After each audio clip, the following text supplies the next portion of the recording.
તો અમરેલી જિલ્લાના ધારીના હિમખીપડીપરા વિસ્તારમાં મદ્રેસા ચલાવતા મૌલવી મોહમ્મદ ફઝલ શેખના મોબાઈલ ફોનમાંથી પાકિસ્તાન અને અફઘાનિસ્તાનના સોશિયલ મીડિયા ગ્રુપ મળી આવ્યા હતા। આ મૌલવીની શંકાસ્પદ ગતિવિધિઓ સામે આવ્યા બાદ એટીએસની ટીમ દ્વારા તપાસ હાથ ધરવામાં આવી હતી। આ સમગ્ર મામલે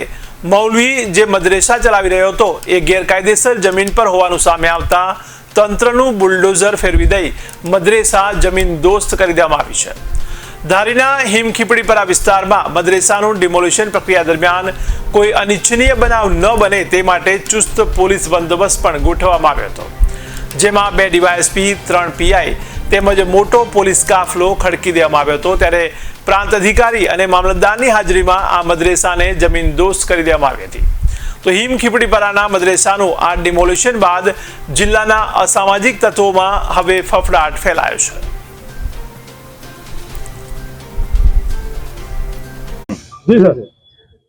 ધારી પોલીસ સ્ટેશનમાં હિમખીમડી વિસ્તાર આવેલો છે। ત્યાં દિને મોહમ્મદી કરીને એક મદ્રેસા છે। એસડીએમ અને મામલતદાર ધારી ના ઇન્વેસ્ટિગેશનમાં કંઈ નીકળ્યું હશે કે આ મદ્રેસા જે છે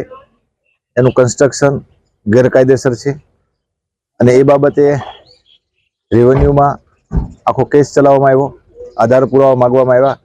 અને આ મદ્રેસા બનાવનાર અને સંચાલન કરનાર કોઈની પાસે કાયદેસરતા પોતાનું કાયદેસરનું આ બાંધકામ અને જગ્યા હોવાનો આધાર પુરાવો ન મળ્યો, જેથી એનો ઓર્ડર થતાં આજરોજ એ ગેરકાયદેસર બિલ્ડિંગ બનેલી મદ્રેસા દિને મોહમ્મદી હતી જે ચલાવતા હતા અને ચાલતી હતી એને તોડવાનો એક આદેશ થયેલો અને આજે એને ડિમોલેશનનું કામ આ જગ્યાએ ચાલુ છે। આ બંદોબસ્તમાં 2 ડીવાયએસપી 3 પીઆઈ અને જરૂરિયાત મુજબની તમામ પોલીસ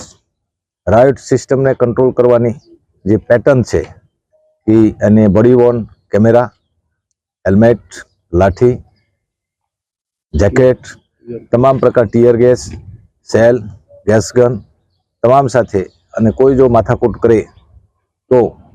એને અટકાવવા માટે અને એની સામે પગલાં લેવા માટે પ્રિઝન વાન પણ મંગાવવામાં આવી છે, ઇનફ સ્ટાફ છે અને આ બંદોબસ્ત માટેનું જિલ્લા પોલીસ અધિક્ષક શ્રી સંજય ખરાજ સાહેબે ગઈકાલે એઝ એ ડીવાયએસપી હું અત્યારે આસિસ્ટન્ટ એડિશનલ એસપી ધારીના ચાર્જમાં છું પીઆર રાઠોડ, અમારી સાથે પણ માર્ગદર્શન બાબતે ડિટેલમાં ચર્ચા કરવામાં આવેલી, સૂચનાઓ આપવામાં આવેલી, શું ધ્યાન રાખવાનું છે, બંદોબસ્ત કેવી રીતે રાખવાનો છે, શું કરશું, કેવી રીતે કરશું એની એડવાન્સ બ્રીફિંગ